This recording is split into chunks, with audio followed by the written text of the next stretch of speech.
네, 김종효의 효리부동 코너로 이어갑니다. 시장에 잘 알려지지 않은 반전 매력을 겸비한 겉다르고 속다른 종목들을 찾아볼 텐데요. 인포스탁데일리 김종효 전문위원과 함께하겠습니다. 안녕하세요. 네, 안녕하십니까?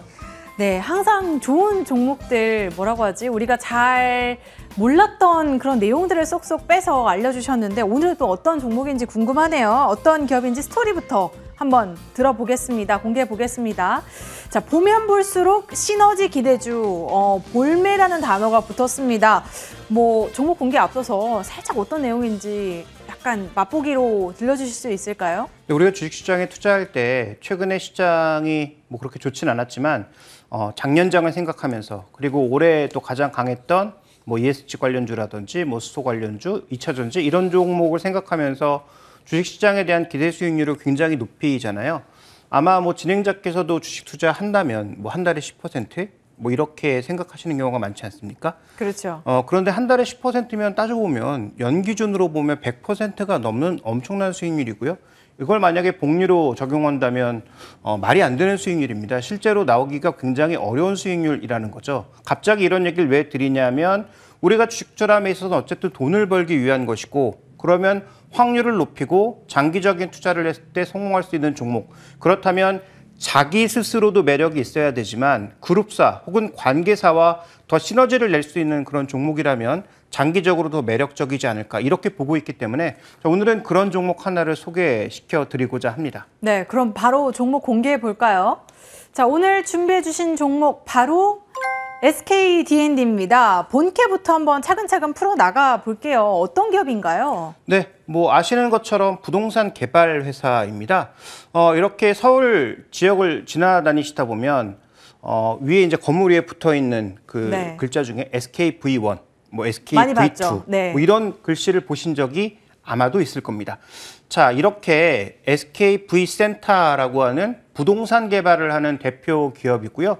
그동안 개발했던 역사들을 보면 뭐 다양한 그런 모습들을 개발해 왔습니다. 뭐 호텔도 했었고 뭐 다양한 것들을 했었는데요. 지금 준비된 그림 보시면 이 홈페이지에 자료를 가져온 것인데 부동산 개발 사업 개발도 하고 컨설팅도 하고 운용도 하고 있죠. 그래서 굉장히 다양한 노하우가 쌓여 있는 기업이고요.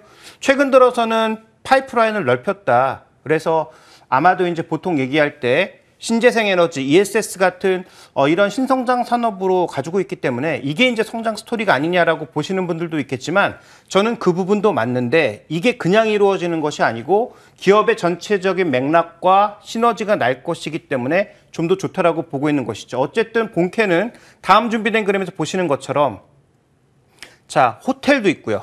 이런 식의 몰도 있고요. 그동안 개발했던 걸 보시면 이런 어떤 버려진 건물을 새롭게 개발해서 네. 더 나은 부가가치를 창출해 왔던 그런 회사로 보시면 될 것 같습니다. 생각보다 굉장히 많네요. 뭐 SKV1은 사실 우리가 종종 뭐 길 가다가도 보고 했었는데 실제로 또 뭐 오피스텔이나 이런 건물들도 뭐 사서 개발해가지고 현재도 뭐 잘 되고 있다라는 얘기들도 들리더라고요. 네. 뭐 이런 부동산 산업과 신재생 에너지 등 다양한 사업을 현재 영위하고 있는 것 같은데 좀 저는 너무 한쪽에 집중하지 못해서 오히려 걱정이 될 수도 있겠다 싶거든요. 투자 매력을 어디서 찾아야 될까요? 그 방금 질문의 의도가 어떤 의미이신지는 네. 저는 정확하게 잘 모르겠는데 오히려 다양해서 이것들이 한쪽이 너무 잘 돼서 잘 되는 것도 좋지만 다양한 분야가 조금씩 꾸준하게 성장하는 건 어떨까라는 생각이거든요. 그래서 아까 이제 진행자께서 말씀해 주셨던 대로 한 달에 10% 원한다면 네. 매력적인 종목은 아닙니다. 아, 그렇지만 시간을 두고 묵히면 묵힐수록 성장하는 그런 종목이라는 점에서 저는 이 종목을 주목하고 있는데요. 다음 이제 준비된 그림을 좀 보여주시면 이 종목의 성장의 속도가 그렇게 빠르지 않습니다. 그리고 사업에 보면 지금 부동산 개발과 관련된 것은 2023년까지 간다고 하더라도 큰 변화가 없지만 늘어나는 것은 저쪽에 있는 신재생 에너지 ESS 쪽이거든요. 근데 ESS는 뭐 최근에 뭐 화재 사고도 있고 해서 잠깐 뭐 주춤할 수 있지만 어쨌든 신재생은 계속 늘어가고 있는 그런 양상이기 때문에 이런 흐름을 봤을 때 꾸준하게 계속 성장할 수 있다. 이 부분이 이제 핵심 포인트고요. 다음 이제 준비된 그림 보시면 이 회사의 사업의 여러 가지 모델들이 있는데 자체 사업 분양을 하는 것도 있고 선매각을 통해서 이익을 내는 것도 있고 후매각을 하는 것도 있습니다. 각각의 이제 노란색이 이제 돈이 들어온다라고 보시면 될 텐데 돈이 들어오는 시기가 다 다릅니다. 그래서 매출이 약간 이렇게 등락이 있을 수도 있는 그런 상황이지만 이것은 또 되돌려보면 다양하게 돈을 지금 수취하기 때문에 한 번에 대량의 돈이 들어오기도 하고 또 꾸준하게 돈이 들어오기도 한다는 점에서 이건 뭐 어떻게 보는 시각에 따라서 약점이 될 수도 있고 강점이 될 수도 있는 부분이긴 합니다만 어쨌든 다양한 형태로 돈이 들어오고 있다. 타임 스케줄이 한 번에 들어오는 돈도 있고 이렇게 조금 나눠서 들어오는 돈도 있기 때문에 다양한 현금 흐름이 발생한다라는 측면에서 보면 긍정적인 측면도 있고요. 최근에 이 회사는 3년간 프리캐시 플로우가 계속 늘고 있는 그런 기업입니다. 매각을 통해서 크게 돈을 벌기도 하고 운용을 통해서도 꾸준하게 돈을 벌기도 하고 있는 그런 국면이기 때문에 말씀드렸다시피 다양한 현금 흐름과 좀 전에 말씀드렸던 다양한 파이프라인이 현재 이 기업의 성장을 담보하고 있다. 다만 속도는 느리기 때문에 성장주라고 얘기하기는 어렵고 꾸준하게 자신의 가치를 늘려나가는 기업이다. 그리고 우리도 지금 보시면 주변에 오래된 건물들 많잖아요. 네. 근데 그 건물들을 다 부시고 새롭게 지을 수도 있지만 우리가 뭐 도심 재생 사업이라든지 아니면 다른 여러 가지 형태 부동산 개발을 통해서 리노베이션을 할 수도 있지 않습니까? 그런 측면에서 앞으로 수요는 꾸준하게 증가할 수 있다 이렇게 봐야 할 것 같습니다. 근데 이 투자자 입장에서는 어쨌든 안정적인 그 성적이 필요한 거잖아요. 그런데 실적을 보니까 1분기에는 기대 이상의 실적을 내놨지만 2분기는 좀 지지부진했던 모습이었거든요. 너무 왔다 갔다 하면 좀 우리가 이 기업에 대해서 안정성을 체크해 볼 수가 없을 것 같은데 그건 어떻게 우리가 봐야 될까요? 그러니까 방금 말씀드렸잖아요. 지금 어떤 종목을 사서 우리가 뭐 분기당 20-30%의 목표 수익률을 가진 종목도 있지만 그런 종목만 가지고 있으면 반대로 그 종목이 다음 분기에 급락할 수도 있는 거죠. 그런데 이런 종목은 뭐 거래가 그렇게 많은 종목도 아니고 시장에 아주 중심축 하이라이트를 받는 종목은 아니기 때문에 거래가 뭐 대량으로 실리는 종목도 아닙니다.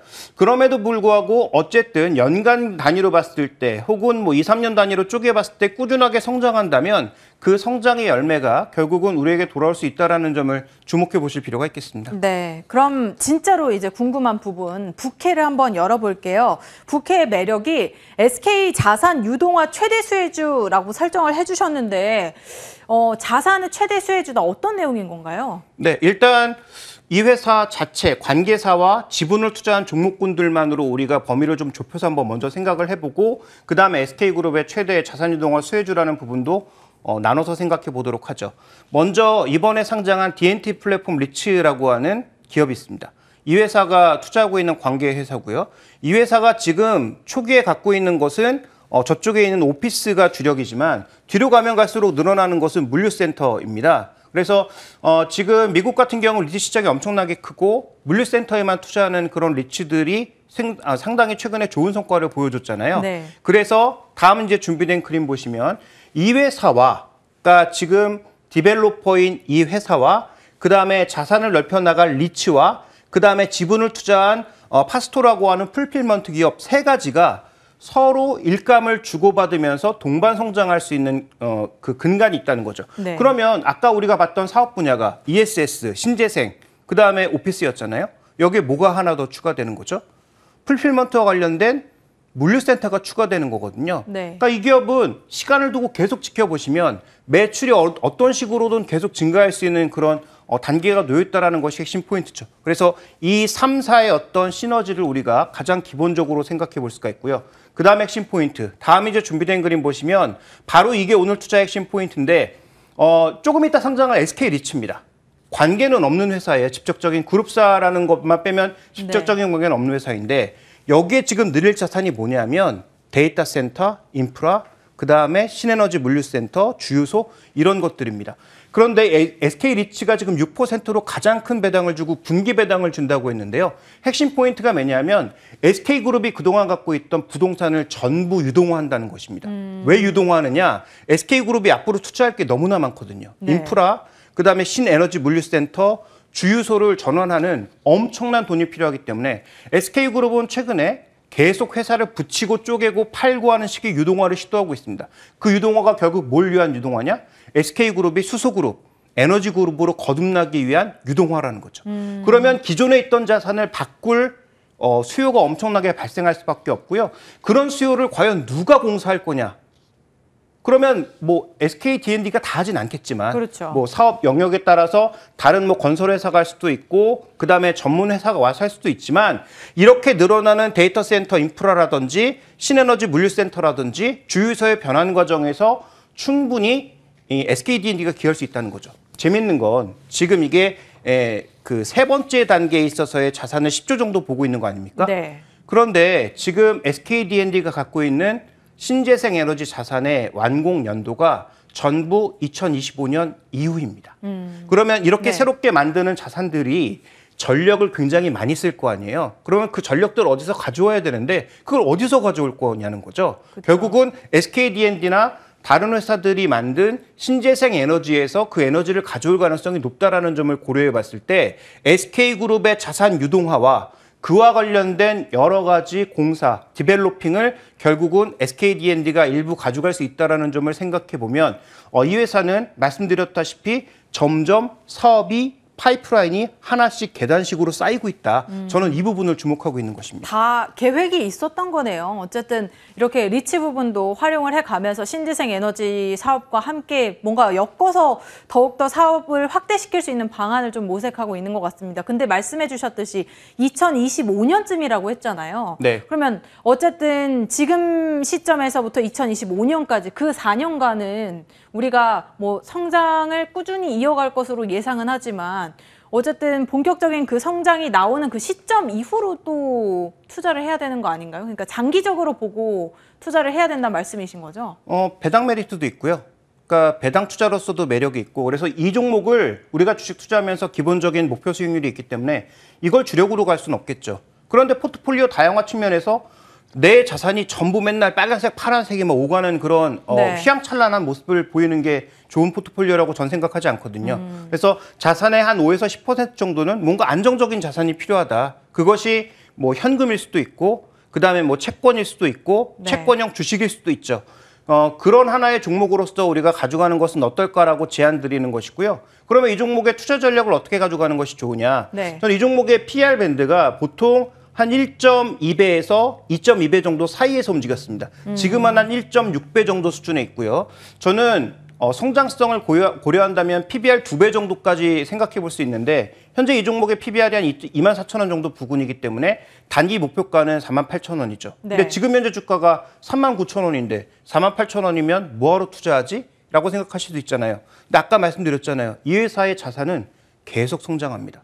그러면 PBR 2배가 목표 가격이기 때문에 네. 자산이 BPS가 예를 들어서 4만 원으로 성장하면 이 종목의 목표가는 8만 원인 거죠. 그래서 지금 당장 보면 별거 아닌데 뭐 배당 1% 뭐 2% 준다고 이렇게 생각하실 수 있지만 장기적으로 PBR 2배에 투자하면 파이프라인이 쌓여가면 쌓여갈수록 목표 가격도 계속 올라간다라는 점을 네. 저는 오늘 투자의 포인트로 말씀드리고 싶습니다. 네, 오늘 SK D&D에 대해서 알아보는 시간을 가졌는데요. 전략 잘 세워보시면서 좀 길게 장기적으로 가져갈 종목인 것 같습니다. 기억해 두시기 바라겠고요. 지금까지 인포스탁 데일리 김종효 전문위원과 함께했습니다. 오늘 말씀 고맙습니다.